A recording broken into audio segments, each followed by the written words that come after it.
नमस्कार मित्रांनो, आज आपण या व्हिडिओमधून जाणून घेणार आहोत सम्राट अशोकाविषयी, ज्याने इंग्रजांच्या आधीही भारताच्या एका मोठ्या भूभागावर राज्य केले होते।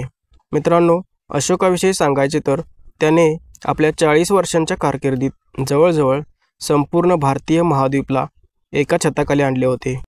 तमिळनाडू आणि केरळला सोडलं तर आजचा पूर्ण भारत, आजचा पूर्ण पाकिस्तान आणि अफगाणिस्तानचा कमीत कमी पूर्वी भाग अशोकच्या राज्यात होता।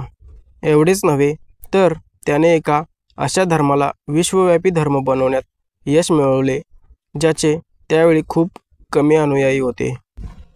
चार्ल्स एलन आपल्या Ashoka the search of India's lost emperor मध्ये लिहितात की अशोकला खऱ्या अर्थाने भारताचा संस्थापक पिता म्हटलं जाऊ शकतं।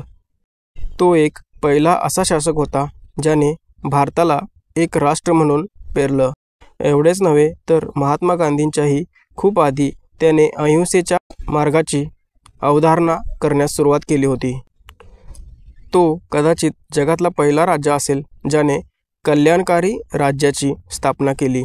रोमिला थापर आपल्या Ashok and the decline of Mauryas या पुस्तकात लिहितात, अशोक खऱ्या अर्थाने आपल्या काळाचे प्रतिनिधित्व करत होता। त्याची सगळ्यात मोठी उपलब्धी हीच होती की त्याने आपल्या वेळेला समजून घेतले आणि भारताच्या संदर्भात जे सर्वात आवश्यक होते त्याची पूर्तता केली। मित्रांनो, सम्राट अशोकाची कहाणी तेव्हा सुरू होते जेव्हा त्याचे आजोबा सम्राट चंद्रगुप्त मौर्य आणि चाणक्य यांनी मौर्य साम्राज्याची स्थापना केली, ज्याचे सिंहासन पुढे अशोकाला मिळाले। इसवी सन पूर्व 323ला सिकंदरच्या मृत्यूनंतर 1-2 वर्षातच सिंधू नदीच्या पलीकडे युनानी वर्चस्व समाप्त होत चालले होते। चाणक्याच्या सोबतीने सुरुवातीला चंद्रगुप्तने धनानंदकडून हार पत्करली, पण नंतर त्याला हरवून उत्तर भारतात आपले निर्विवाद वर्चस्व स्थापन केले।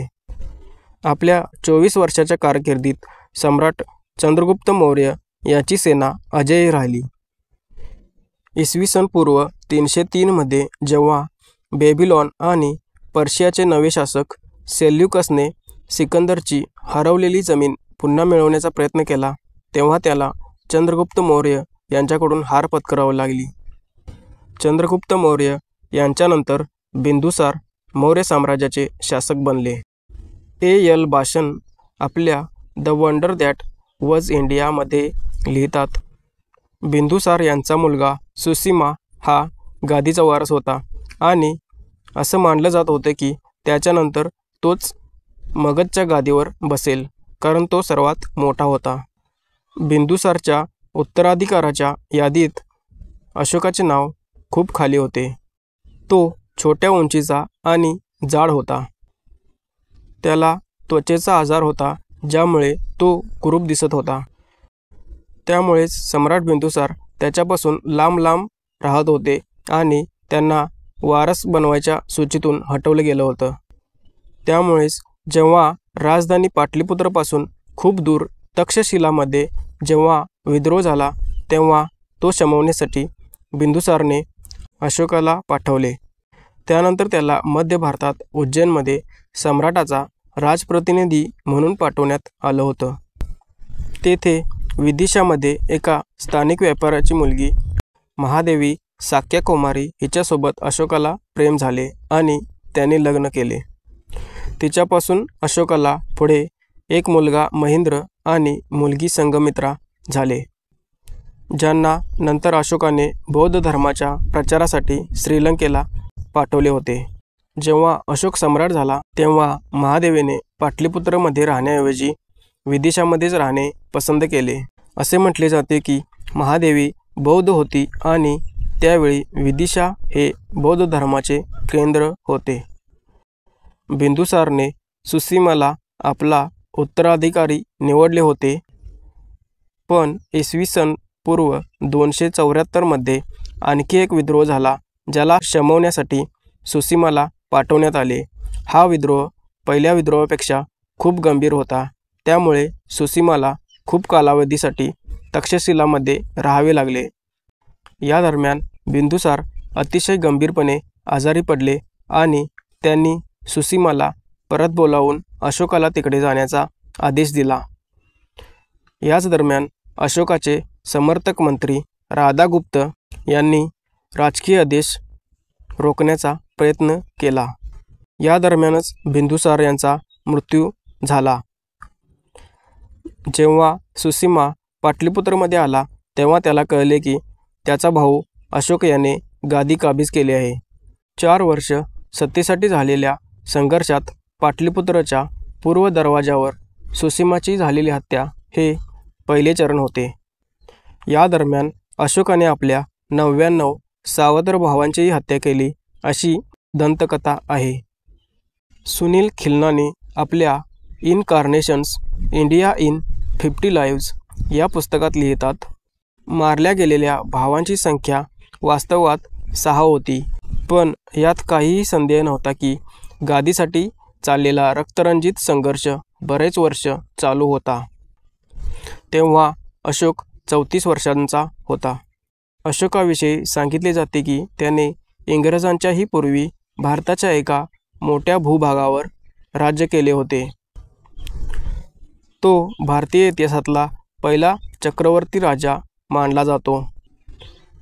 इसवी सन पूर्व 362 मध्ये अशोकाने कलिंगच्या विरोधात युद्ध केले.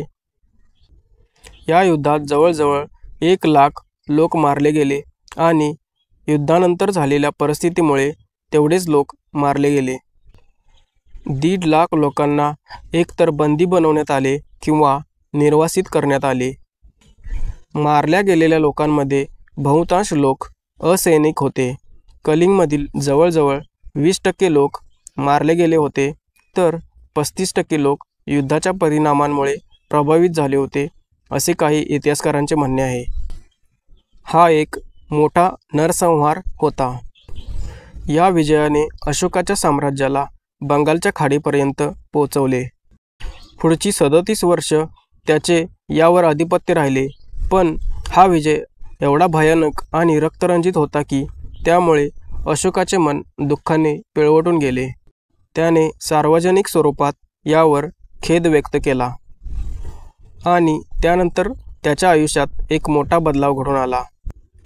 अशोकाने गौतम बुद्धांच्या विचारांना अनुसरित केले. अशोकाच्या काळात भारतीय समाजात जेवढी विविधता होती तेवढी यापूर्वी कधीही नव्हती. अशा विविधतापूर्ण समाजाला एकत्र बांधून ठेवण्यासाठी एक अशी दूरदृष्टी हवी होती जी तेवढीच लवचिक असेल.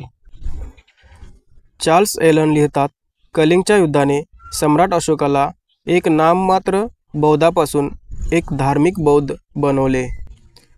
त्यानंतर अशोकाने आपल्या शासनाला बौद्ध धर्माच्या शिकवणीनुसार नैतिक मूल्यांमध्ये परिवर्तित केले.